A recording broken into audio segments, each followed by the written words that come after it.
Welcome to the fascinating story of the secret spy base and tunnels underground at Disneyland in California. Back in the early 1950s, Walt Disney had a vision for his amusement park called Disneyland. He purchased 160 acres of land for the park in 1954. Disney was a major part of the construction process and added important details as the project progressed.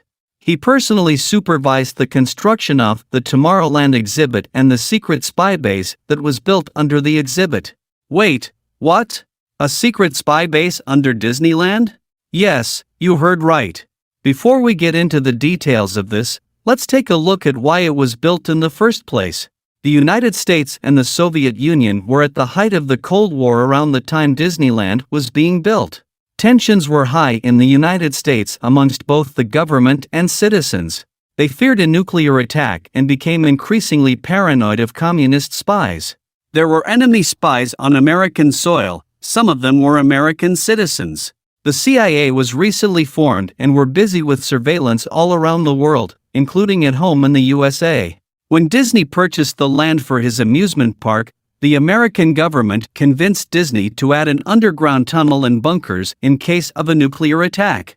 The government paid for the construction of the underground base and offered to station government employees to monitor geological activity, mostly for earthquake detection. Disney had no idea that these government personnel were actually CIA operatives, and that the underground station's purpose was actually a secret spy base. One goal that the CIA had at Disneyland was to monitor enemies of the state inside of the amusement park.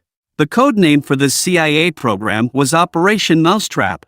Soviet leader Nikita Khrushchev was denied entry to Disneyland in 1959 after a handful of Soviet spies were found at the park and secretly taken into custody.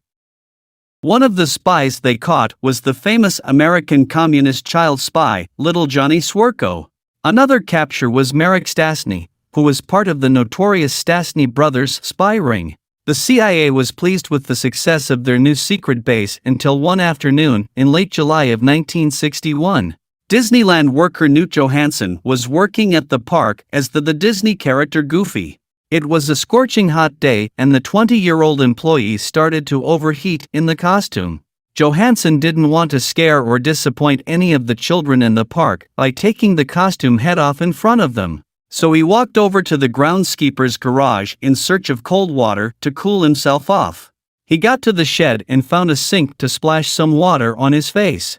He noticed a door that said "Keep Out Dangerous Area" on it. He could feel cool air coming from underneath the door. Johansson opened the door and was surprised to find a staircase leading down below. He welcomed the cold air and decided to climb down and see what was down there. He walked down a large concrete corridor and found a large office. He was amazed when he saw that the office was very futuristic and furnished with huge computers, TV monitors and things all over the wall. He thought this was a security office until he saw world maps and pictures of people's faces on the wall. Johansson was quickly questioned and detained by the CIA operatives. They accused him of being a spy.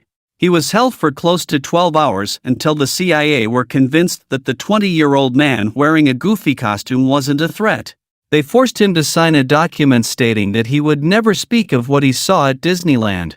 If he did, he would be charged with treason. Knut Johansson signed the document and was so scared that he fled the state of California the next day. He moved to Oregon and became a logger. He didn't speak of what he saw underground at Disneyland until the spring of 1978, when he talked to a local newspaper journalist about his discovery. The CIA and government denied everything and stated that maybe the then 20-year-old Johansson was hallucinating from the scorching heat that day. Disney confirmed the underground areas exist to this day and are used as an underground pedestrian walkway. Disney denied that any government personnel other than geologists worked underground at the park. Knut Johansson has gone on to accomplish many things in his life and has written 2 books on the Cold War.